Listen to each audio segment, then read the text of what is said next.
Donc,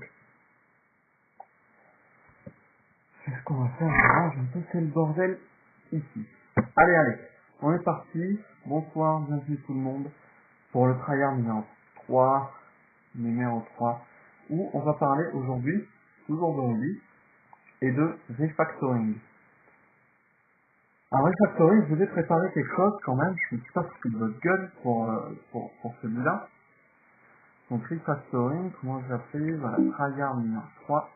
Je vous ai préparé un petit... Ah mince, Ruby. Bah non, je voulais bien sûr lancer TextMate sur le tryhard numéro 3. Voilà. Donc je vous ai préparé un petit fichier, on va regarder ce qu'on a là. Donc on voit que ce fichier, donc ça sera notre main, qu'on va pas trop toucher. Hein. Donc on load le module date pour utiliser les dates, on va utiliser les dates. On load le tryhard 3 reporting. Ça c'est le fichier qui va nous intéresser, que je vais vous montrer juste dans un instant, et dans lequel on va effectuer toute notre refactoring. On a une classe product qui représente donc un produit avec deux informations, le amount, la somme qu'a coûté le produit et la date où le produit a été vendu. Hop, voilà. J'ai changé le nom de la classe. Donc ici on a un petit tableau de produits. On a deux reporting, product report. Donc product report c'est la classe qui est décrite dans notre fichier reporting qu'on va regarder dans un instant. Et donc deux appels sur les reports. Sur cette méthode total save using that range qui va nous intéresser particulièrement puisque c'est la méthode dans laquelle on va effectuer tout le refactoring. Donc je vous présente pareil rapidement le second fichier, le tryhard 3 reporting, dans le fichier, on se calme, dans le fichier, j'ai, putain, il y a la fête dans la rue là, c'est la folie, ok c'est pas grave, de toute façon je pense pas que vous l'entendiez parce que le micro, effectivement je voulais en parler de ça, le micro est assez pourri, sachez que j'ai acheté un nouveau micro, tout le monde. Bon, hop, ah, le super micro, qui est pas foufou non plus, mais qui sera mieux, mais qui malheureusement est pas compatible avec l'ordinateur sur lequel j'enregistre les screencasts. Donc on va travailler là-dessus, mais c'est en cours, rassurez-vous. Hein. Voilà, je vous demande de vous calmer. C'est en cours, on s'en occupe, c'est bon. Donc ça arrivera peut-être pas sur les prochains épisodes, mais un petit peu, il faut que je trouve un adaptateur. On est reparti. Donc cette classe product report qui va contenir donc plusieurs plusieurs produits. J'aurais dit un petit peu mieux faire le changement de nom. C'est absolument lamentable, c'est très professionnel tout ça. Donc plusieurs produits, une date de début, une date de fin, et qui va nous fournir une méthode total save using that range. Donc le date range, en fait, ça sera compris entre la date de début, la date de fin. Et pareil, là, c'est tout renommé à la main. Voilà, on va se faire plaisir. Copier-coller, ça commence à me plaire, tout ça. Donc, on va avoir une petite logique ici, une petite fonction assez sympa qu'on peut regarder assez rapidement.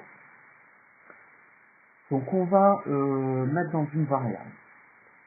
Donc, une variable qui s'appelle product within that range, tous les produits passés en paramètres qui correspondent à la condition suivante. Donc, l'attribut solde as du produit doit être supérieur ou égal à la date de début et inférieur ou égal à la date de fin. C'est quelque chose d'assez classique et c'est vrai que ce nom de variable était assez explicite. Et ensuite, sur tous ces produits ces produits qu'on a récupérés, on va récupérer la variable amount et faire la somme ici. Ça, c'est quelque chose d'assez basique. Et c'est cette fonction qu'on va s'amuser à refactorer.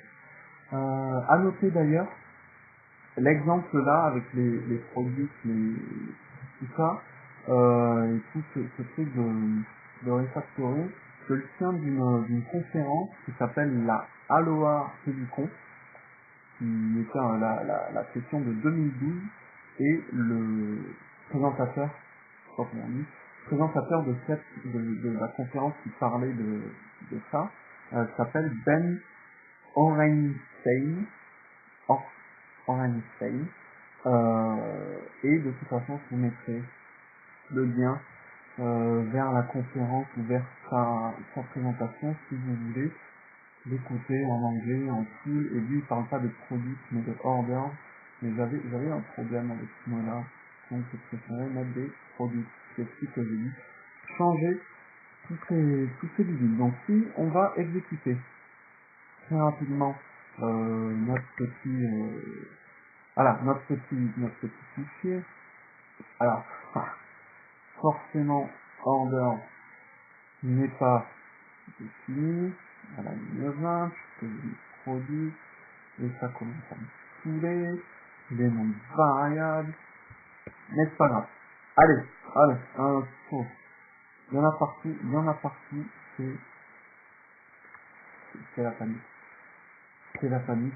Voilà, ça marche. Donc, on voit qu'on a Total Size 2012, qui devrait être donc 250, parce que c'est ce que j'ai marqué dans le put ici, et l'appel à la méthode, donc il dit bien 250, et en 2013, 150, donc c'est une affaire qui marche pas très bien, hein, pas très bien, il va falloir se tenir, mais c'est pas du tout le but de notre. Donc on va repartir sur notre classe Product Support et sur cette fonction. Donc on a déjà vu la fonction qui peut se diviser en fait en deux logiques. La première logique qui va être de récupérer tous les produits qui correspondent donc à notre période de temps et ensuite d'en calculer la somme. Le premier problème et le premier axe dans le factoring qu'on peut remarquer là-dessus, c'est que cette zone-là, en fait, est déjà très bien décrite par le nom de la variable, donc on pense très bien en disant product within range, qu'est-ce qu'on veut récupérer, et au final, tout ce bout de code, j'ai envie de dire, pollue un petit peu la lecture de la fonction totale et n'a pas sa place. Donc ce qu'on pourrait faire, c'est placer tout ce code-là dans une sorte de boîte noire qui s'appellerait product within range, et qui nous renverrait donc exactement la même chose, mais sans qu'on ait à se soucier de la logique, donc de ces 4 lignes de code ici. Donc ce qu'on va faire, c'est qu'on va définir une méthode privée qui va s'appeler exactement de la même façon, product within range, et qui va contenir exactement le même code. Donc product within range, qui va sélectionner nos produits, et du coup, on peut supprimer cette partie-là de notre fonction, et on voit que la fonction total size within range devient beaucoup plus lisible. Pourquoi? Parce que le nom de la variable est suffisamment explicite pour ne pas avoir à chercher et avoir besoin de lire la logique qui permet d'arriver à la sélection des produits dans notre place de temps. Ça, c'est un premier point. Premier point qui est intéressant aussi, parce qu'on a créé deux fonctions qui du coup sont plus courtes chacune et qui chacune sont plus faciles à lire puisqu'on n'a pas besoin de retenir tout le process pour arriver jusqu'à la fin. C'est plus une méthode est courte et plus elle est lisible. Et la lisibilité, c'est complètement le but du refactoring. Une meilleure lisibilité entraîne une facilité de maintenance. Voilà. Second point qu'on va voir, il se place à ce niveau-là.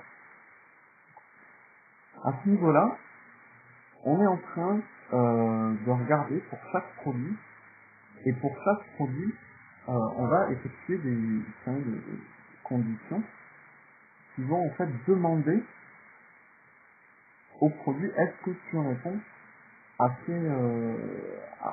ces prérequis. Et quelque chose qui pourrait être une approche légèrement différente, ça serait plutôt que de demander est-ce que tu fais bien, est-ce que tu corresponds bien à ce que je recherche, c'est de dire directement quelque chose qui nous renverrait true false et on va faire la démo, parce que là je suis perdu. Ce qu'on va faire, c'est qu'en fait on va déplacer cette logique-là directement dans la classe produit et dans notre classe produit report bien dire les conditions, le prérequis qu'on veut. Donc quelque chose qui serait produit.sold between et start date end date. D'accord? Alors, c'est ça dont je voulais vous parler, c'est cette façon de demander en fait l'information est beaucoup plus intéressante que l'autre, puisque dans la classe product report, on va juste dire ce dont on a besoin et pas demander pour chaque objet quelles sont les conditions qu'il doit remplir. Et du coup, il faut forcément créer cette fonction dans notre classe product puisqu'on veut l'utiliser. Voilà. Donc product même, on en a plus besoin, le start date il est de chez nous et le start date and date sont devenus des paramètres. Donc là on vient de faire deux refactoring à voir si ça tient toujours le coup. Ça tient toujours le coup, c'est génial, je suis très content et on voit que la logique a quand même plutôt changé.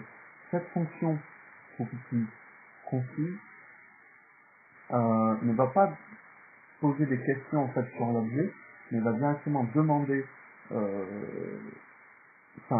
demander directement dire je veux que tu remplisses ce principe et la logique du produit est placée dans la classe produit qui est quand même beaucoup plus logique. D'autant plus que cette fonction-là pourrait être intéressante à d'autres endroits. Donc ça améliore la réutilisabilité. Allez, on passe sans transition, on passe à la suite. Ce qui m'agace maintenant, sont ces deux arguments, start date et end date. C'est ce qu'on peut appeler des arguments qui sont fortement couplés. C'est-à-dire que l'un ne va jamais sans l'autre. Si on passe le start, il faut forcément le end, et le start date n'a pas de sens s'il n'y a pas de end date dans l'utilisation qu'on en fait ici. Et c'est vrai qu'en plus, ça répète à chaque fois des bouts de code, ici, c'est très chiant.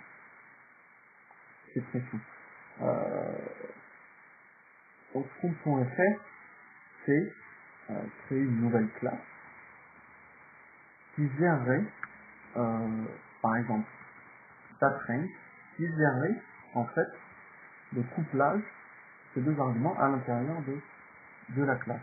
Donc ce qu'on peut faire directement, on va faire une classe StatRange qui va hériter d'une structure assez basique avec start date et date. Et donc, en faisant ça, on peut remplacer ici, à chaque fois, tous nos start date and date par une instance de cette nouvelle classe dateRange. Donc, je vais m'employer à modifier tous les endroits où on utilise start et end. Okay. Hop, hop, hop. Et là, dateRange.start date et dateRange.endDate. Il faut, pour que ça fonctionne, modifier légèrement notre mail sur l'initialisation de nos produits report. Donc ça, j'avais préparé pour une fois le bidule. Donc on voit, voilà, c'est juste un dateRange new avec les dates qu'il y avait auparavant. Et là, on peut voir que ça ne marche plus du tout. On define local variable order, bien entendu, le même bug que tout à l'heure à cause du nom de la variable. On repart et c'est gagné. Voilà, ça marche exactement de la même façon, mais on s'est passé de répéter à chaque fois start date in date. Et ce qu'il faut savoir aussi, il y a une règle qui est logique dans tous les langages, en tout cas en Ruby, c'est vrai, c'est qu'une fonction avec moins d'arguments est plus fiable, elle est plus solide, parce qu'elle va moins dépendre de ce qui peut se passer ailleurs. Là, quand on appelle ici l'initialize d'un produit support, ou cette fonction-là du seul du coup, on n'a qu'un seul argument à passer, point d'attente, et on sait forcément qu'on aura la date de début et la date de fin si cet argument est présent. Tandis que dans le cas d'avant, on aurait pu très bien passer sur un malentendu que la date de début et pas la date de fin, et auquel cas, notre fonction ici pourrait planter. Donc moins d'arguments dans une fonction, c'est une fonction qui est plus solide aux événements à l'influence extérieure, et donc c'est une fonction qui est plus fiable et qui va contenir moins de bugs. Et ça, c'est très intéressant. C'est toujours très intéressant. Ok.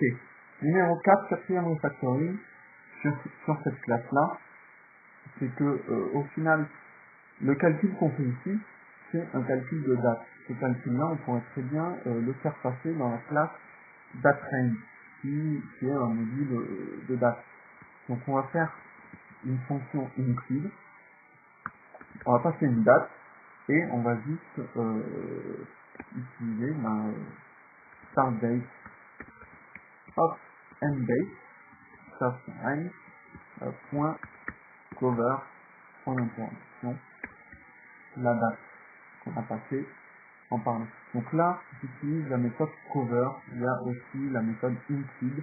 La différence entre les deux, c'est que include en fait va générer toutes les valeurs comprises dans notre range. En fait, va transformer le range en tableau, générer toutes les valeurs, et ensuite voir si la date est incluse dans la liste des valeurs. Le cover, lui, il utilise de la logique, donc grosso modo, il va refaire le supérieur et l'inférieur par rapport aux valeurs extrêmes de votre range, et donc il est un petit peu plus efficace, un petit peu plus rapide. Et ça, c'est quand même très intéressant. Donc ici, qu'est-ce qu'on va faire? On va faire dateRange.include sol at. Donc j'utilise plein de parenthèses, ça c'est pour vous. Moi j'aime pas trop les parenthèses d'habitude dans la syntaxe, mais je vous fais plaisir aujourd'hui. Pour que ça soit peut-être un petit peu plus lisible pour ceux qui débutent en Rails et qui n'ont pas encore l'habitude d'expliquer les parenthèses tout le temps. Ou ceux qui débutent pas et qui préfèrent mettre des parenthèses. Voilà. Allez. Donc, on va voir si ça tient toujours le coup. Et ça tient toujours le coup. Donc là, on a encore simplifié une méthode ici. Et on a déplacé la logique des dates dans la classe date. Donc, c'est beaucoup plus facile pour s'y retrouver ensuite. Dernier refactoring qu'on va appliquer, c'est un précepte qui pourrait dire make it read like you say it. C'est mes notes qui sont là. Make it read like you say it. Donc en français ça veut dire écris-le comme tu le dirais. Si on essaie, donc je vous explique le principe, si on essaie de lire à voix haute cette fonction à quelqu'un qui ne connaîtrait absolument pas le code. On va dire, tu prends les produits à l'intérieur de ces dates, donc dans le créneau de dates qui te va bien, et puis tu mappes sur la valeur de ces objets, et tu injectes à partir de 0 la somme et la valeur en faisant un plus. Là on est un petit peu perdu, parce que ça ne veut rien dire. Sauf si on est développeur, mais sinon ça ne veut rien dire. Quelque chose qui serait beaucoup plus logique, c'est de dire le total sales within a range, donc la somme des ventes dans notre plage de temps, c'est la somme des ventes de tous les produits qui sont à l'intérieur de notre plage horaire, quelque chose comme ça. Donc pour faire quelque chose comme ça, qui est beaucoup plus lisible que ça, et encore une fois la lisibilité, c'est soit qu'on fasse une méthode total sales. Et qui plus est, cette méthode total sales, elle pourrait être intéressante à d'autres endroits. Hein. À d'autres endroits, enfin dans l'exécution de notre classe, mais elle pourrait être très intéressante ailleurs également. Voilà, parce qu'on va pas toujours vouloir faire le total dans le range, on peut vouloir faire un total sur un sales. Ça peut être intéressant. Et donc, notre fonction là peut se dire comme on la dirait à l'oral, à quelqu'un qui ne connaît pas le code. Qu'est-ce que c'est la fonction total sales within range? C'est le total des ventes de tous les produits qui sont à l'intérieur du range, et on a encore une fois une méthode privée dont le nom est suffisamment explicite pour ne pas avoir à chercher la logique interne de la fonction, donc ne pas avoir à lire ce code là, et c'est pour ça qu'on l'a mis dans le privé, parce que c'est une boîte noire et le nom total sales suffisamment explicite. Et donc ça, si on regarde, est-ce que ça marche toujours? Ça ne marche pas, que je me suis planté encore une fois dans le nom de la variable, donc c'était produit, enfin de la méthode maintenant, on a transformé ça. Et donc, une fois qu'on a remis le bon nom de méthode, ça marche complètement. Ça marche complètement, on est très content. Donc voilà, on vient de refactorer avec succès notre classe, dont vous pourriez dire que ça fait plus de code que ce qu'il y avait au début. Et c'est vrai que le fichier est un petit peu plus gros, mais rappelez-vous qu'on a pris un exemple très simple, donc il ne nécessitait pas forcément de refactoring. Dans des cas plus compliqués, le refactoring va être un avantage crucial parce qu'il va vous permettre de lire facilement, et que ça soit vous, que ça soit quelqu'un d'autre, va pouvoir lire facilement ce qui se passe dans vos fonctions. Et ça, c'est quelque chose de très important pour la maintenabilité du code. Et donc pour du debug, pour de l'évolution, pour tout ça, ça va vous faire gagner un temps fou. Et surtout, même s'il y a un petit peu plus de code, le code est beaucoup mieux structuré. On voit que dans le private, on a des fonctions, donc on n'a pas à regarder le contenu, puisque le nom des fonctions est suffisamment explicite pour comprendre qu'est-ce qu'ils vont faire.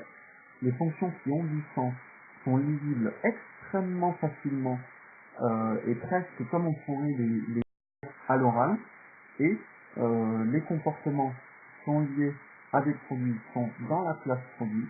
Donc on sait où les chercher, les comportements qui sont liés à des dates qui sont dans la classe du date range, et on a réduit le nombre de paramètres sur notre date range, sur nos dates, ce qui va renforcer la sécurité par rapport à des futurs bugs s'il y a de mauvais appels. Donc, un refactoring plutôt réussi. Voilà, c'est tout pour cette fois-ci. Je crois que la vidéo est un peu plus courte que les deux précédentes, mais en même temps, c'est pas un souci. Pour moi, ça n'avait pas plus que ça. Je vous dis. Allez, c'est fini. Rentrez chez vous. Ça a été un plaisir. On se revoit la prochaine fois. Bisous, bisous.